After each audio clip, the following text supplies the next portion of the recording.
Drum Nerd family, welcome back to another installment of all things incredibly nerdy for the drums. If you're new to this channel and you haven't yet joined the family, consider subscribing and joining the family. It helps me out, it helps everybody out, and we can grow together and go on this journey as one whole big community. If you are part of the family, then thanks for being a part of the family. I do appreciate it, and I hope you enjoy this. Again, before we get in, let's have a conversation below, down there.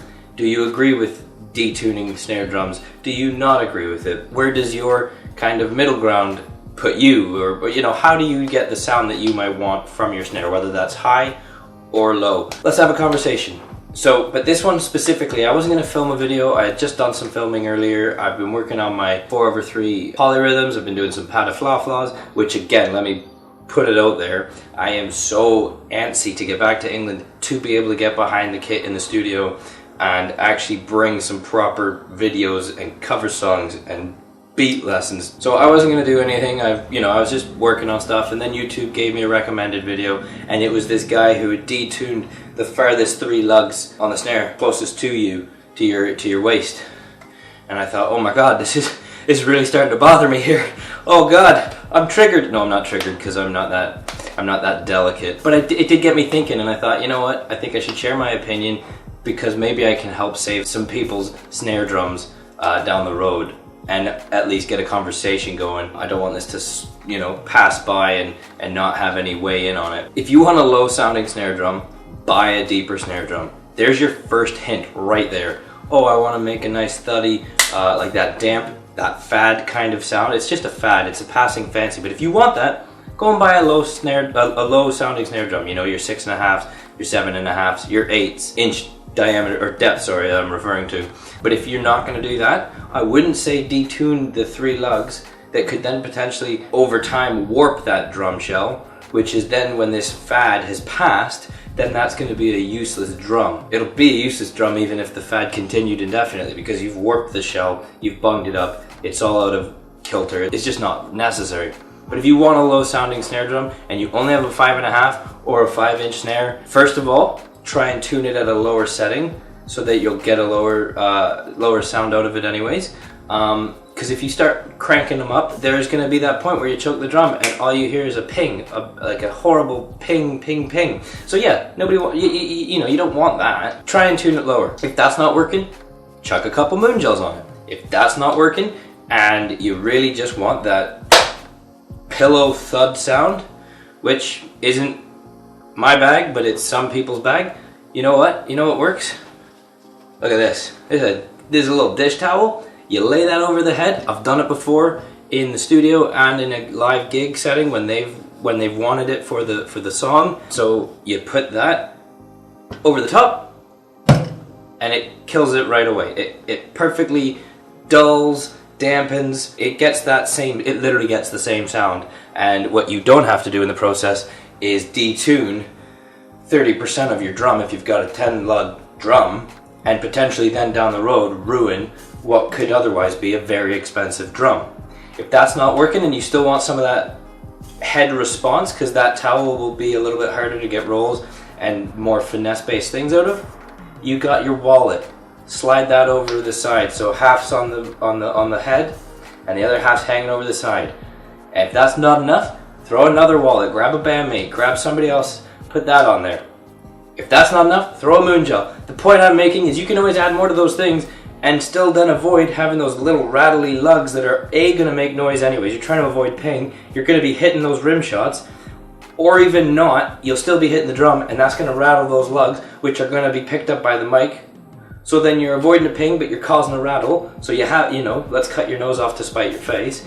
And if that all doesn't work, I think you can buy it. It's called the Big Fat Snare Drum. You can buy this, but you could easily make it, and all it is essentially is a cut out drum head, so you don't have the shoulder of it with the rim, you just have the flat batter surface, and you literally just need to, you can make that yourself if you've got an old head or an unused head, and throw that on the top.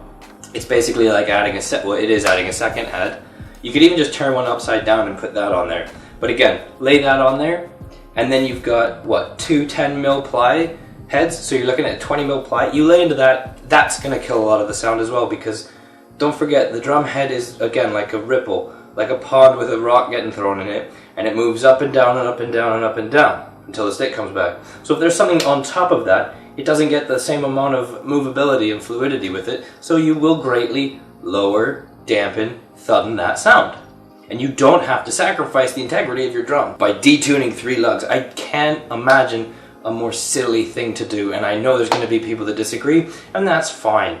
But when, in the future, when you possibly have a warped drum, don't say anything that I didn't give advice to suggest otherwise that may have prevented that from happening. I've never come across a guitar, and I know this is a slightly different concept, but I'm trying to make a point here.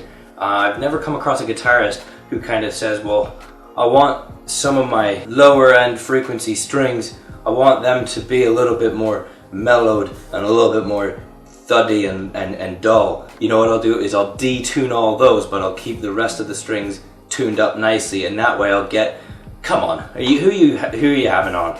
I know it doesn't work the same way because we're looking at a resonating drum head, but the point I'm trying to make is you don't start detuning certain strings, come out of tune on some of it, keep some of it in tune, have a horribly overall out of tune guitar, and go, yes, that's what I'm wanting to achieve. No.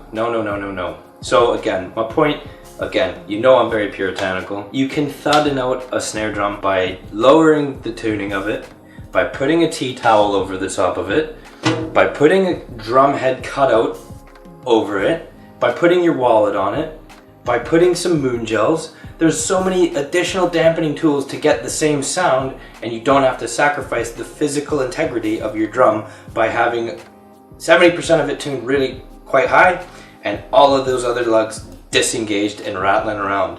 Nobody likes to play off that surface anyways. What can you get done with that? Wouldn't you rather have a nice low-end thuddy snare with articulation in there because the head's still relatively tight and engaged, instead of having, like, please give me an amen here if you've ever turned up to a rehearsal studio and the snare drum has had 1, 2, 3, 4 lugs totally disengaged, out of tune, more likely than not, always where that rim shot lands because it pushes against it and it disengages it.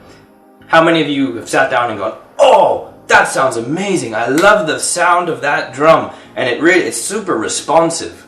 If you've said that and felt that, I think then you're more of the outlier than the consensus, right? You know, most people just grab their tuning key and go, God, that sounds dreadful, let's get that in tune. Because again, it might be a low thud, but you technically have an out-of-tune snare drum. You don't want that. You don't want out-of-tune drums. You want in-tune drums. And if you want them lower, then keep them tuned, just bring it down with a tea towel. At least you'll still have a tuned drum. Gone on long enough with my rants and rambles. Again, weigh in, let me know your opinions. This is, again, just coming from a very puritanical kind of guy. And I'll leave you with a quote. I like quotes, and I think they're helpful. Lewis Carroll, if you don't know where you're going, any road will get you there. Now, you can interpret that in very many different ways, and however you choose to have it fit for your life is fine. But to me, that's kind of like, you know what, just get started and you'll end up where you're supposed to end up. And how could it be the wrong place if you're not sure where you're going? I'm a puritanical guy. I hope you have a great day, and weigh in on this, please. Let me know if I'm not the only one thinking this. Let me know if I'm completely out of my mind. Keep your stick on the ice. See you in a bit.